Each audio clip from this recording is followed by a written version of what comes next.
ମା ଖାଇବାକୁ ମୋ ପାଇଁ କ'ଣ ତିଆରି କରୁଛ? ମୋତେ ବହୁତ ଜୋରରେ ଭୋକ ଲାଗିଲାଣି, ଜଲ୍ଦି ଦିଅ ମୁଁ ଖାଇବି। ମୋ ଜଗୁ ଆଉ ଟିକିଏ ରହିଯା, ତୋ ପାଇଁ ମୁଁ ଛେନା ପୋଡ଼ପିଠା ତିଆରି କରୁଛି, ହେଇଯାଉ ଟିକେ, ତାପରେ ତୁ ପେଟ ଭରି ଖାଇବୁ। ୱାଓ, ଛେନା ପୋଡ଼ପିଠା! ମା ମୋତେ ଛେନା ପୋଡ଼ପିଠା ବହୁତ ଭଲ ଲାଗେ ଖାଇବାକୁ, ଜଲ୍ଦି ତମେ ତିଆରି କର। ମାମା, ଏ ଶୁଖିଲା ଗହମ ଦାନା ଗୁଡ଼ା ମୁଁ ଖାଇପାରୁନି, ମୋତେ ପାଣି ଗ୍ଲାସ ଦିଅ, ମୁଁ ପାଣିରେ ବୁଡ଼େଇ ବୁଡ଼େଇ ଏ ଗହମ ଦାନାକୁ ଖାଇବି। ମିନୁ ଚଢ଼େଇ ତା ପୁଅକୁ ପାଣି ଗ୍ଲାସ ବଢ଼େଇ ଦେଇ ସେପଟକୁ ମୁହଁ କରି ବସି ପଡ଼େ, କାରଣ ମିନୁ ଚଢ଼େଇ ଆଖିରେ ଲୁହ ପଳେଇ ଆସେ। ମିନୁ ଚଢ଼େଇ ଚାହୁଁନଥାଏ କି ମିନୁ ଚଢ଼େଇ ଆଖିର ଲୁହ ତା ପୁଅ ଦେଖୁ ବୋଲି। ମାମା, ଗୋରି ଆଣ୍ଟିଙ୍କ ଘର ଆଡ଼ୁ ଏତେ ଜୋରରେ ବାସ୍ନା ଆସୁଛି କ'ଣ କେଜାଣି? ତାଙ୍କ ଘରେ ବାସ୍ନା ଧୂପ କାଠି ଜଳଉଥିବେ, ସେଇ ବାସ୍ନାଟା ଇଆଡ଼େ ଆସୁଥିବ। ହେଲେ ମାମା, ଇଏ ତ କୋଉ ଧୂପ କାଠି ବାସ୍ନା ପରି ଲାଗୁନି, ଇଏ ତ କୋଉ ଖାଇବା ଜିନିଷର ବାସ୍ନା ପରି ଲାଗୁଛି। କେଜାଣି ହେଇଥିବ, ମୁଁ କେମିତି ଜାଣିବି? ମୁଁ କ'ଣ ଯାଇକି ତାଙ୍କ ଘରେ ଦେଖିକି ଆସୁଛି? ତାଙ୍କର ଯୋଉ ଖାଇବା ଜିନିଷ କରନ୍ତୁ, ଆମର କ'ଣ ଗଲା? ତୋର ଯଦି ଖାଇବାର ଅଛି ଜଲ୍ଦି ଗହମ ଦାନାକୁ ଖାଇଦେ। କୁକୁ ସେଇ ଶୁଖିଲା ଗହମ ଦାନାକୁ ପାଣିରେ ଭିଜେଇ ଭିଜେଇ ଖାଇବାକୁ ଲାଗେ। କୁକୁର ବାପା ଯେବେଠାରୁ ମରିଯାଇଛନ୍ତି, କୁକୁର ମା ପର ଘରେ ବାସନ ମଜା କାମ କରୁଥାଏ, ସେଇଥିରୁ ଯାହା କିଛି ମିଳୁଥାଏ ମା ପୁଅ କଷ୍ଟେ ମଷ୍ଟେ ଚଳି ଯାଉଥାନ୍ତି। ଆରେ ପୁଅ ଜଗୁ, ହେଇଗଲା ତ ଛେନା ପୋଡ଼ପିଠା, ଏଇଠି ବସି ବସି ସବୁତକ ଛେନା ପୋଡ଼ପିଠା ପେଟ ପୁରା ଖାଇଦେ। ଓହୋ ମା, ଏଇଠି ଛେନା ପୋଡ଼ପିଠା ଖାଇଲେ କିଛି ଲାଭ ନାହିଁ, ମୁଁ ଛେନା ପୋଡ଼ପିଠାକୁ ନେଇଯାଉଛି, କୁକୁର ଘର ସାମ୍ନାରେ ବସିକି ଖାଇବି। ମୁଁ ଛେନା ପୋଡ଼ପିଠା ଖାଉଥିବାର ଦେଖି କୁକୁ ତା ଥଣ୍ଟରୁ ଖାଲି ଲାଳ ଗଡ଼ିବ, ବହୁତ ମଜା ହବ। ବା ବା, ମୋ ପୁଅ ମୁଣ୍ଡରେ କେତେ ବୁଦ୍ଧି। ଆରେ ପୁଅ ଜଗୁ, ଆଉ ଡେରି କ'ଣ ପାଇଁ କରୁଛୁ? ଏଇଥିରୁ ଖଣ୍ଡେ ପୋଡ଼ପିଠା ନେଇକି ପଳେଇ ଯା, ସେ ଗରିବ ଚଢ଼େଇକି ଦେଖେଇ ଦେ ତୁ କେତେ ସୁଆଦିଆ ଖାଇବା ଜିନିଷ ଖାଉଛୁ। ତାପରେ ଜଗୁ ସେ ଛେନା ପୋଡ଼ ପିଠାକୁ ନେଇ କୁକୁ ଘର ପାଖକୁ ପଳେଇ ଯାଏ। କୁକୁ ବି ଘର ସାମ୍ନାରେ ବସିଥାଏ, କୁକୁକୁ ଦେଖେଇ ଦେଖେଇ ଜଗୁ ସେ ପୋଡ଼ ପିଠାକୁ ଖାଉଥାଏ। ଆରେ କୁକୁ, ଦେଖ ଏଇ ଛେନା ପୋଡ଼ପିଠା କେତେ ସୁଆଦିଆ ହେଇଛି, ପାଟିକୁ ଖଣ୍ଡିଏ ନେଲେ ପାଟି ଭିତରେ ଖାଲି ମିଳେଇ ଯାଉଛି।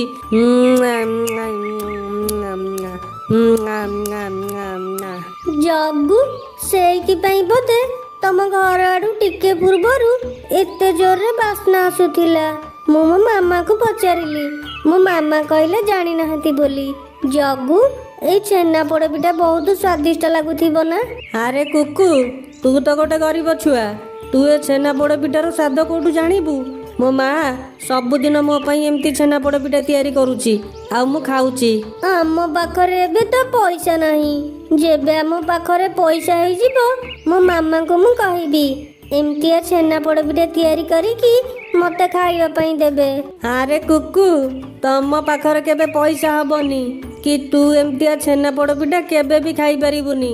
ତୁ ଯଦି ମୋ ଗୋଡ଼ ଟିକେ ମୋଡ଼ିଦେବୁ, ତାହେଲେ ମୁଁ ଏଇଥିରୁ ତତେ ଖଣ୍ଡେ ଛେନା ପୋଡ଼ପିଠା ଖାଇବା ପାଇଁ ଦେବି। ସେତିକି ବେଳେ ମିନୁ ଚଢ଼େଇ ଘର ବାହାରକୁ ପଳେଇ ଆସେ। ଆରେ ଜଗୁ, ତୋର ଯାହା ଖାଇବାର ଅଛି ତମ ଘରେ ବସିକି ଖାଉନୁ, ତୁ ଏମିତି ଆସିକି ମୋ ପୁଅକୁ ଦେଖେଇ ଦେଖେଇ କ'ଣ ପାଇଁ ଖାଉଛୁ? ଆଣ୍ଟି, ମୋ ଇଚ୍ଛା ହବ ମୁଁ ଯୋଉଠି ବସିକି ଖାଇବି, ତମର କ'ଣ ଗଲା? ତମ ପୁଅ କ'ଣ ପାଇଁ ଦେଖୁଛି କି? ତମ ପୁଅକୁ ଘର ଭିତରକୁ ନେଇ ଯାଉନ। ଆରେ ତୁ କେଡ଼େ ବଦମାସଟା, ତତେ କହୁଛି ପରା ଘରକୁ ଯା ବୋଲି, ତୁ ଏଠାରେ କାହିଁ ଦେଖେଇ ଦେଖେଇ ଖାଉଛୁ? ତୁ ତମ ଘରେ ଯାଇକି ଖା। ଆଣ୍ଟି, ମୁଁ କୁଆଡ଼େ ବି ଯିବିନି, ମୁଁ ଏଇଠି ବସିକି ଖାଇବି, ତମର ଯାହା କରିବାର ଅଛି କର, ମୁଁ ତମକୁ ଡରୁନି ମ। ମାମା, ଜଗୁକୁ କାହିଁ ତଡ଼ି ଦଉଛ? ଜଗୁ ତାର ଏଠି ବସିକି ଖାଉ, ମୁଁ ତାକୁ ଏମିତି ଖାଇବାର ଦେଖିଲେ ମତେ ବି ବହୁତ ଭଲ ଲାଗୁଛି। ତାପରେ ବି ମୁଁ ତମକୁ କୋଉ ଏମିତିଆ ଜିନିଷ ଖାଇବା ପାଇଁ ମାଗୁଛି ଯେ ତମେ ତାକୁ ତଡ଼ି ଦଉଛ? ଆରେ ପୁଅ, ତତେ ସିନା କିଛି ଲାଗୁନି, ହେଲେ ତୁ ବୁଝିପାରିବୁନି ମୋ ମନକୁ କେତେ କଷ୍ଟ ଲାଗୁଛି। ସେହି ସମୟରେ ଗୋରିକାଉ ସେଠାକୁ ପଳେଇ ଆସେ। ହ୍ୟାଲୋ ଏ ମିନୁ, ତୁ କ'ଣ ମୋ ପୁଅକୁ ଚିଡ଼ିମିଡ଼ି ହଉଛୁ? ତତେ ଯଦି ଭଲ ଲାଗୁନି ତୁ ଘର ଭିତରକୁ ପଳଉନୁ, ମୋ ପୁଅର ଯୋଉଠି ଇଚ୍ଛା ହବ ସେଇଠି ବସିକି ଖାଇବ, ତୁ କହିବାକୁ କିଏ ବା? ଗୋରି ଦିଦି, ତମେ ତ ଜାଣିଛ କୁକୁର ବାପା ଚାଲିଗଲା ପରେ କେତେ କଷ୍ଟରେ ଆମେ ମା ପିଏ ଚଳୁଛୁ। ପର ଘରେ ବାସନ ମାଜି ମୋ ପୁଅର ମୁଁ ପେଟ ପୋଷୁଛି, ତାପରେ ଯଦି ତମ ପୁଅ ଏମିତି ଦାମୀ ଦାମୀ ଖାଇବା ଜିନିଷ ଆଣିକି ମୋ ପୁଅକୁ ଦେଖେଇକି ଖାଇବ, ମତେ କେତେ କଷ୍ଟ ଲାଗିବ ଟିକେ ତମେ ଭାବିଲ। ମଲା ମଲା, ତୁ ଯେମିତି କହୁଛୁ ତୋ ସ୍ୱାମୀକି ଆଉ ମୁଁ ମାରି ଦେଇଛି କି? ଆରେ ପୁଅ ଜଗୁ, କାହିଁକି ଆଙ୍କ ସାଙ୍ଗରେ ବକର ବକର ହେବା କହିଲୁ? ଚାଲ ଘରକୁ ପଳେଇବା। କିଛି ଦିନ ପରେ ଗୋରିକାଉର ସାଙ୍ଗ ଗୋରିକାଉର ଘରକୁ ଆସେ। ଆରେ ସାଙ୍ଗ ଗୋରି, ତୁ କେମିତି ଅଛୁ? ଭଲ ଅଛୁ ତ?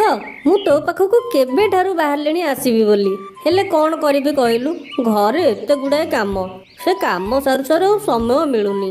ଆଜି ଟିକେ ସମୟ ମିଳିଲା, ମୁଁ ଭାବିଲି ଯାଉଛି ଟିକେ ମୋ ସାଙ୍ଗ ଆଡୁ ବୁଲିକି ପଳେଇ ଆସିବି। ଆରେ ସାଙ୍ଗ ପିଙ୍କି, ମୁଁ ବହୁତ ଭଲ ଅଛି। ତୁ କେମିତି ଆଗ ଅଛୁ କହିଲୁ? ମୁଁ ବି କେବେଠୁ ବାହାରିଲିଣି ତୋ ଘରକୁ ଯିବି ବୋଲି, ହେଲେ କ'ଣ କରିବି, ମୁଁ ବି ଯାଇପାରୁନି। ଯାହା ହଉ ଭଲ ହେଲା ତୁ ପଳେଇ ଆସିଲୁ।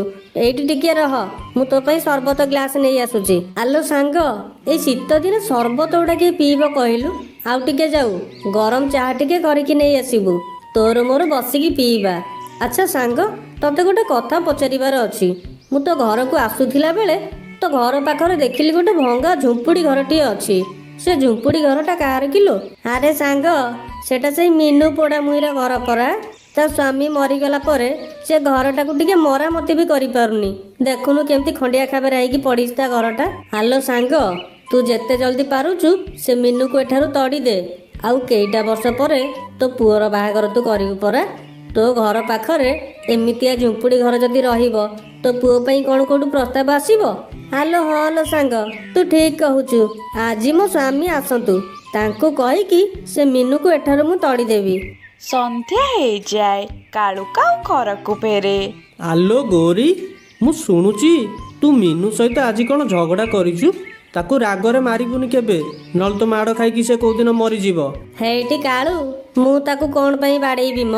ମୁଁ ଯଦି ତାକୁ ବାଡ଼େଇବି ସେ ମରିଯିବ। ସେ ମା ପିଏ କ'ଣ ଖାଉଛନ୍ତି କହିଲ? ଖାଲି ସେଇ ଶୁଖିଲା ଦାନାଟିଏ ଖାଇକି ରହୁଛନ୍ତି। ତା ଦେହରେ କୋଉଠି ବଳ ଅଛି ଯେ ମୋ ମାଡ଼ ସିଏ ସମ୍ଭାଳିବ? ହେଇଟି କାଳୁ, ସେ ଭଙ୍ଗା ଦୋଦରା ଝୁମ୍ପୁଡ଼ି ଘର ଆମ ଘର ପାଖରେ ଅଛି ବୋଲି ଆମକୁ ବି ସମସ୍ତେ ଗରିବ କହୁଛନ୍ତି। ମୋ ସାଙ୍ଗ ଆସିଥିଲା ମତେ ସେଇ କଥା କହିଲା, ଆଉ କେଇଟା ବର୍ଷ ପରେ ଆମ ପୁଅର ବାହାଘର ଆମେ କରିବା। ସେ ଭଙ୍ଗା ଦୋଦରା ଝୁମ୍ପୁଡ଼ି ଘର ଯଦି ଆମ ଘର ପାଖରେ ରହିଲା, ଆମ ପୁଅ ପାଇଁ କୋଉଠୁ ପ୍ରସ୍ତାବ ଆସିବ କହିଲ? ଆଲୋ ଗୌରୀ, ତୁ ଠିକ୍ କହିଛୁ। ଆଜି ରାତି ପାହୁ ରହ, କାଲି ସକାଳେ ମୁଁ ଯାଇକି ମିନୁକୁ କହିକି ତାକୁ ଏଠାରୁ ମୁଁ ତଡ଼ିଦେବି। ରାତି ପାହି ସକାଳ ହୁଏ, କାଳୁକାଉ ସିଧା ମିନୁ ଚଢ଼େଇ ପାଖକୁ ପଳେଇ ଆସେ। ଆଲୋ ମିନୁ, ତୁ ଏ ଜାଗା ଛାଡ଼ିକି ପଳେଇ ଯା, ଯାଇକି ଆଉ କୋଉଠି ଘର କରିକି ରହ। ତୋ ଭଙ୍ଗା ଦୋଦରା ଝୁମ୍ପୁଡ଼ି ଘର ଦେଖିଲେ ଆମକୁ ବି ସମସ୍ତେ ଗରିବ ବୋଲି ଭାବୁଛନ୍ତି। ଆର ବର୍ଷ ମୋ ପୁଅ ବାହାଘର କରିବି ପରା। ତୋ ଭଙ୍ଗା ଦୋଦରା ଝୁମ୍ପୁଡ଼ି ଘର ଯଦି ଏଇଠି ରହିବ, ମୋ ପୁଅକୁ କୋଉଠୁ ପ୍ରସ୍ତାବ ଆସିବ କହିଲୁ? କାଳୁ ଭାଇ, ତମେ ଇଏ କ'ଣ କହୁଛ? ମୁଁ ଏ ଘର ଛାଡ଼ି କୁଆଡ଼େ ଯିବି ମୋ ପୁଅକୁ ନେଇକି? ଆଲୋ ମିନୁ, ତୋର ଯୁଆଡ଼େ ଇଚ୍ଛା ହେଉଛି ତୁ ସିଆଡ଼େ ପଳେଇ ଯା। ତୋର ଏଇ ଝୁମ୍ପୁଡ଼ି ଘର ଆମ ଘର ପାଖରେ ଯେମିତି ନ ରହିବ। କାଳୁକାଉ ଓ ମିନୁ ଚଢ଼େଇର ପାଟି ଶୁଣି ବୁଲବୁଲ ପାରା ଓ ମିଟୁଶୁଆ ସେଠାକୁ ପଳେଇ ଆସନ୍ତି। ଆଲୋ ମିନୁ, କ'ଣ ହେଇଛି କିଲୋ? କାଳୁର ତୋର ଏଡେ ଜୋରେ ପାଟି କରୁଛ? ବୁଲବୁଲ ଦିଦି, କାଳୁ ଭାଇ କହୁଛନ୍ତି କି ମୋର ଏଇ ଭଙ୍ଗା ଝୁମ୍ପୁଡ଼ି ଘର ତାଙ୍କ ଘର ପାଖରେ ରହିଲେ ତାଙ୍କ ପୁଅ ପାଇଁ ପ୍ରସ୍ତାବ ଆସିବନି। ସେ କହୁଛନ୍ତି କି ଘର ଛାଡ଼ି ମୁଁ କୁଆଡ଼େ ପଳେଇବି ବୋଲି। ଆଲୋ ମିନୁ, କାଳୁ ଠିକ୍ କହୁଛି। ତୋର ଏଇ ଭଙ୍ଗା ଝୁମ୍ପୁଡ଼ି ଘର ଯିଏ ଦେଖୁଛି ଆମକୁ ସମସ୍ତେ ଗରିବ ବୋଲି କହୁଛନ୍ତି। ତୁ ଏଠାରୁ ପଳେଇ ଯା। ଠିକ୍ ଅଛି ମିନୁ, ତୁ ଏଇଠି ରହିବୁ, ହେଲେ ଗୋଟେ ସର୍ତ୍ତରେ। ତୋ ଘରକୁ ତୁ ଯଦି ମରାମତି କରିକି ପୁରା ନୂଆ ଭଳିଆ କରିଦେବୁ, ତାହେଲେ ତୁ ଏଇଠି ରହିବୁ, ନହେଲେ ତୋ ପୁଅକୁ ନେଇକି ତୁ କୁଆଡ଼େ ବି ପଳେଇ ଯା। ତାପରେ କାଳୁକାଉ ବୁଲବୁଲ ପାରା ଓ ମିଟୁଶୁଆ ସେଠାରୁ ପଳେଇ ଯାଆନ୍ତି। ପୁଅ କୁକୁ, ଜଲ୍ଦି କୁରାଢ଼ୀଟା କୋଉଠି ଅଛି ବାହାର କର। ଆମେ ଜଙ୍ଗଲକୁ ଯାଇକି କାଠ ଆଣିକି ଆଣିବା। ଆମର ଏଇ ଭଙ୍ଗା ଘରକୁ ମରାମତି କରିକି ଆମେ ନୂଆ ଭଳିଆ କରିବା, ନହେଲେ ଆମକୁ ଏଇଠି ପକ୍ଷୀମାନେ ରଖେଇ ଦେବେନି। ମାମା ଚାଲ, ମୁଁ ଆଜି ଜଙ୍ଗଲରୁ କାଠ ଆଣିବି। ମା ପୁଅ କୁରାଢ଼ୀ ଧରି ଜଙ୍ଗଲ ଭିତରକୁ କାଠ କାଟିବା ପାଇଁ ପଳେଇ ଯାଆନ୍ତି। କୁକୁ କୁରାଢ଼ୀ ଧରି ଗୋଟିଏ ଗଛ କାଟିବାକୁ ଲାଗେ। କୁକୁ କୁରାଢ଼ୀର ଗୋଟିଏ ଚୋଟ ଯେମିତି ସେ ଗଛ ଉପରେ ପକେଇଛି, ସେ ଗଛଟି ଢୋଲ ପରି ଆବାଜ କରିବାକୁ ଲାଗେ। ମାମା, ଏ ଗଛଟା କ'ଣ ଏମିତି ଢୋଲ ପରି ଆବାଜ ହଉଛି? ମତେ ଲାଗୁଛି ଏ ଗଛ ଭିତରେ କିଛି ନା କିଛି ଅଛି ବୋଧେ। ନାଇଁ ମ କିଛି ନଥିବ, ଶୁଖିଲା ଗଛଟା ନା, ସେଇଥିପାଇଁ ଏମିତି ଆବାଜ ହଉଛି। ତୁ ଏ ଗଛଟାକୁ ହାଣିଦେ। ତାପରେ ମା ପୁଅ ସେ ଗଛକୁ ହାଣି ଦିଅନ୍ତି ଓ ଯାହା ଦେଖନ୍ତି ନିଜ ଆଖିକୁ ବି ବିଶ୍ୱାସ କରିପାରନ୍ତିନି। ସେହି ଗଛ ଭିତରୁ ବହୁତ ସାରା ସୁନା ଓ ଚାନ୍ଦି ବାହାରେ। ମାମା ଇଏ କଣ? ଦେଖ, ଏଇ ଗଛ ଭିତରୁ କେତେ ସୁନା ରୂପା ସବୁ ବାହାରିଲାଣି। ଆରେ ପୁଅ କୁକୁ, ଲାଗୁଛି ଭଗବାନ ଆମ ଦୁଃଖ ଦେଖି ସହିପାରିଲେନି। ଆମ ଡାକ ଭଗବାନ ଶୁଣିଲେ। ଚାଲେ ସୁନା ରୂପା ସବୁ ନେଇକି ଘରକୁ ପଳେଇବା। ତାପରେ ମା ପୁଅ ଗୋଟିଏ ବସ୍ତା ଭିତରେ ସେ ସୁନା ଚାନ୍ଦିକୁ ପୂରେଇ ଘରକୁ ନେଇ ଆସନ୍ତି। କିଛି ଦିନ ଭିତରେ ମିନୁ ଚଢ଼େଇ ଗୋଟିଏ ସୁନ୍ଦର ଘରଟିଏ କରିଦିଏ ଆଉ ଭଲ ଭଲ ଖାଇବା ତିଆରି କରି ଗରିବ ପକ୍ଷୀମାନଙ୍କୁ ବାଣ୍ଟିବାକୁ ଲାଗେ। କୁକୁ ତାଙ୍କ ଘର ଆଗରେ ବସି ଛେନା ପୋଡ଼ ପିଠା ଖାଉଥାଏ। ସେତିକି ବେଳେ ଜଗୁ ସେଠାକୁ ପଳେଇ ଆସେ। ଜଗୁ, ତୁ କଣ ଏଇ ଛେନା ପୋଡ଼ପିଠା ଖାଇବୁ? ରହ, ମୋ ମାମାଙ୍କୁ ମୁଁ କହୁଛି ତୋ ପାଇଁ ବି ଗୋଟେ ଛେନା ପୋଡ଼ପିଠା ନେଇ ଆସିବେ। ମାମା ମାମା, ଜଗୁ ପାଇଁ ଖଣ୍ଡେ ଛେନା ପୋଡ଼ପିଠା ଆଣିଲ, ସେ ଖାଇବ। ହଁ ଟିକିଏ ରହ, ନଉଛି। ଏସବୁ ଦେଖି ଗୋରିକା ଓ ଈର୍ଷାରେ ଚଳୁଥାଏ। ସାଙ୍ଗମାନେ, ତୁମେମାନେ ଦେଖିଲ ତ ମିନୁ ଚଢ଼େଇ ଓ ତା ପୁଅ ସଚ୍ଚୋଟ ଓ ନିସ୍ୱାର୍ଥପର ହେଇଥିବାରୁ ଭଗବାନ କେମିତି ସେମାନଙ୍କୁ ସାହାଯ୍ୟ କଲେ। ତୁମେମାନେ ସେମିତି ସବୁବେଳେ ସତ କହିବ, ସାଙ୍ଗମାନଙ୍କ ସହ ଝଗଡ଼ା ନ କରି ସେମାନଙ୍କୁ ସାହାଯ୍ୟ କରିବ।